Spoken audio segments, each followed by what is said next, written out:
Un peu d'histoire. Donc le HBDI a été mis au point par Hermann.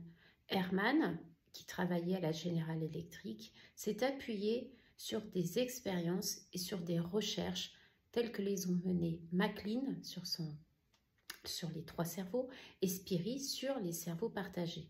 Ça, on peut un peu creuser l'histoire si vous venez en formation avec moi. En général, j'aime bien vous en faire part pour que vous compreniez à quel point c'est basé sur des cas réels et ce n'est pas sorti de nulle part. Ce HBDI s'appuie sur de longues années d'observation et d'expérience menées par des neuropsychologues, neuroscientifiques, neurochirurgiens.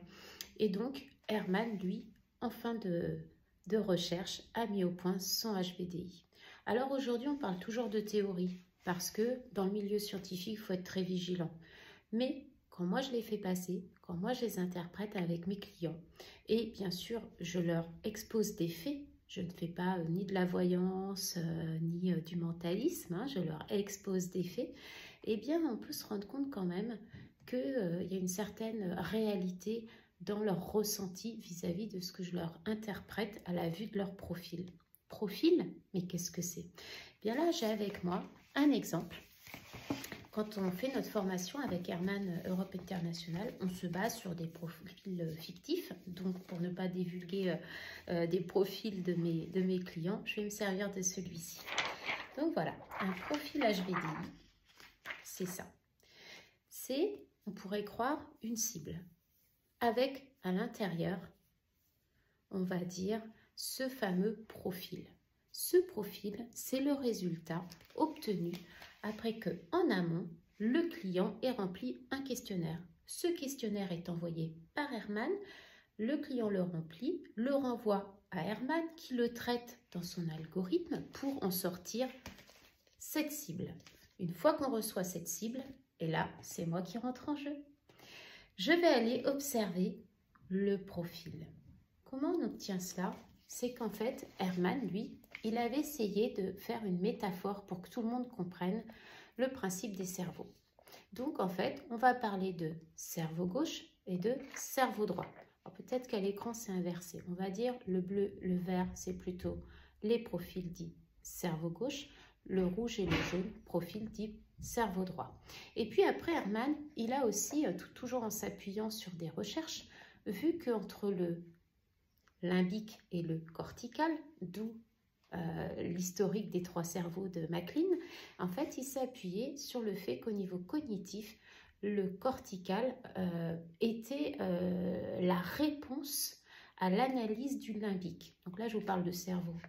Peut-être pas très passionnant. On va passer directement à ce que ça apporte concrètement dans votre vie. Donc, en fait, on va dire que ça met en évidence vos préférences cérébrales, puisque c'est basé sur une métaphore du cerveau.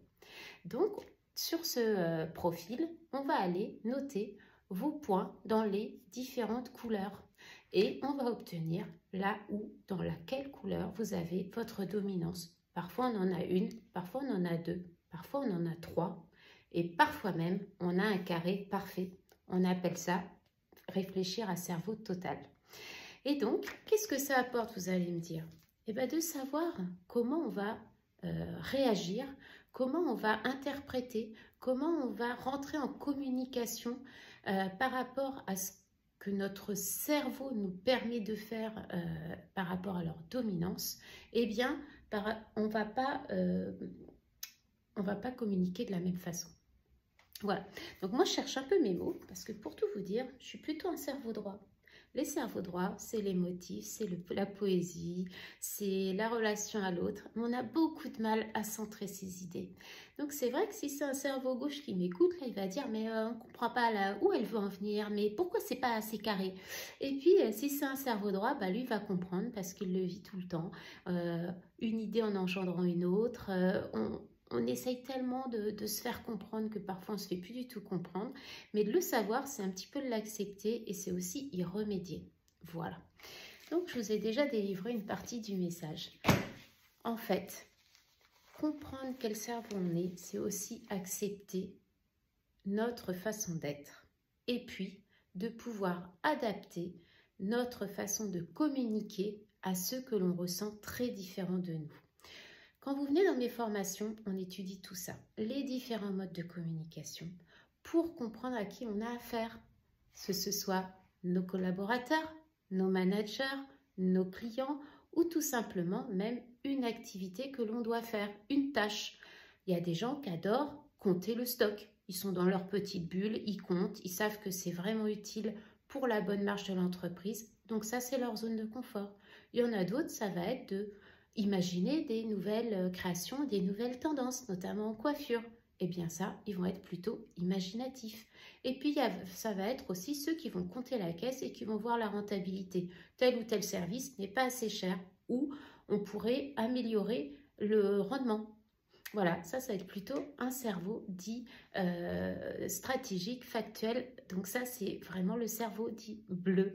Et puis, il y a aussi celui qui va aimer créer les événements entre équipes, pour qui c'est très important qu'il y ait une vraie cohésion. Il ne peut pas travailler si les gens ne se parlent pas, échangent pas, ou en tout cas, n'essayent pas de créer une ambiance où on interagit les uns et les autres. Ça, c'est plutôt le cerveau rouge. Voilà, c'est des exemples.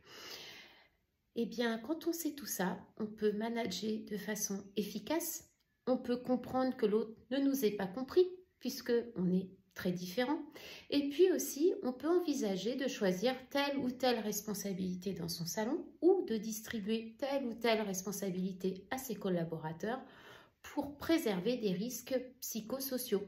Et oui, quand on se sent bien dans notre peau, on peut travailler plus longtemps et plus efficacement. Voilà, j'espère avoir été un peu claire. Ça fait déjà 6 minutes 40 que je vous parle. Je crois que c'est déjà beaucoup trop, mais n'hésitez pas à revenir vers moi. J'essaierai de refaire d'autres vidéos plus explicatives encore de chaque couleur. À bientôt!